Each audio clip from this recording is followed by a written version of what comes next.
So, hello guys! మీకు చెప్పినట్టే మీరు ఇంటర్లింక్ కంటెంట్ ఎట్టాక, ఆ ఫార్మ్ ఎలా ఫిలప్ చేయాలనేది నెక్స్ట్ వీడియోలో చెప్తానన్నాను. సో, ఈ వీడియో అయితే ఆ ఫార్మ్ ఎలా ఫిలప్ చేయాలనే దాని కోసమే ఉంది. సో, మనం ఎక్స్‌లో అయితే కంటెంట్ ఎట్టాం కదా! సో, ఈ కంటెంటే కదా మనం పెట్టాము ఇందాకలా ఎక్స్‌లో. సో, ఈ కంటెంట్‌ని మనం టెలిగ్రామ్‌లో షేర్ చేయాలి. చేసిన తర్వాత కాపీ చేయాలి. కింద కాపీ లింక్ అని కనబడుతుంది కదా! ఆ కాపీ లింక్ మీద కాపీ చేసి నెక్స్ట్ మనకైతే ఫార్మ్ అనేది చూపిచ్చాను మీకు. లాస్ట్ వీడియో కనుక మీరు చూసినట్టయితే ఫార్మ్ అనేది ఉంటుందనమాట. ఆ ఫార్మ్‌లోనే లాస్ట్‌కి వెళ్ళిపోతే మీకు submit all content links in a daily task submission form అనొచ్చింది కదా! ఆ ఫార్మ్ మీద క్లిక్ చేయగానే మీకు ఫార్మ్ అనేది వచ్చేస్తుందనమాట.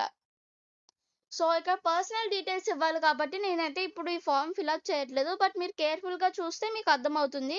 సో, ఫస్ట్‌గా ఇక్కడ ఈమెయిల్ అని ఇచ్చారు కదా! ఇక్కడ మీ ఈమెయిల్ అయితే యాడ్ చేసుకోవాలనమాట. సో, దాని తర్వాత అయితే టెలిగ్రామ్ యూజర్ నేమ్. మీరు టెలిగ్రామ్‌లో షేర్ చేశారు కదా! ఆ ఒక్క టెలిగ్రామ్‌లో మీ యూజర్ నేమ్ అనేది ఉంటుంది. సపోజ్ మీకు చూపిస్తున్నాను చూడండి ఇక్కడ. టెలిగ్రామ్ ఓపెన్ చేసేగానే కిందన మీకు ప్రొఫైల్ అనేసి వస్తుంది.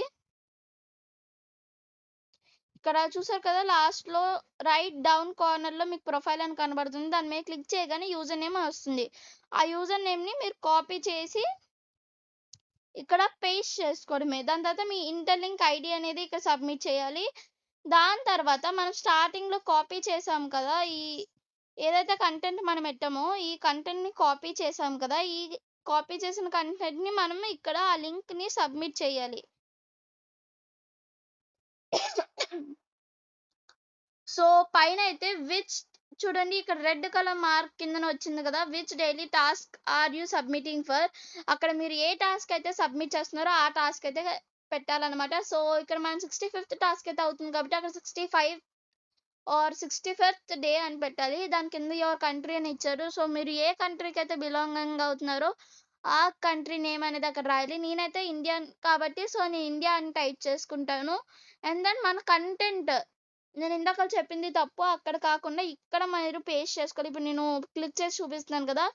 అక్కడ ఆ కంటెంట్‌ని ఇలా పేస్ట్ చేసుకొని ఇక్కడ యాడ్ ఫైల్ మీద నెక్స్ట్ ఆప్షన్ యాడ్ ఫైల్ మీద నొక్కగానే బ్రౌజర్ అని వచ్చింది కదా! బ్రౌజర్ మీద క్లిక్ చేయగానే ఫోటోస్ అండ్ వీడియోస్ అని వచ్చింది కదా! ఆ ఫోటోస్ అండ్ వీడియోస్ మీద క్లిక్ చేయగానే మీకిలా ఆల్బమ్ అనేది ఓపెన్ అవుద్ది. సో, ఇక్కడైతే మీరు చూడొచ్చు మనకి సెకండ్ ఇమేజ్ అయితే ఉంది. ఆ ఇమేజ్‌ని సెలెక్ట్ చేసుకోగానే మళ్ళీ బ్రౌజర్ అని వస్తుంది. ఆ బ్రౌజర్ మీద క్లిక్ చేసుకొని మళ్ళీ ఆ ఇమేజ్‌ని సెలెక్ట్ చేసుకోవాలి. యాజ్ ఇట్ ఈస్ బిఫోర్ చేసినట్టే.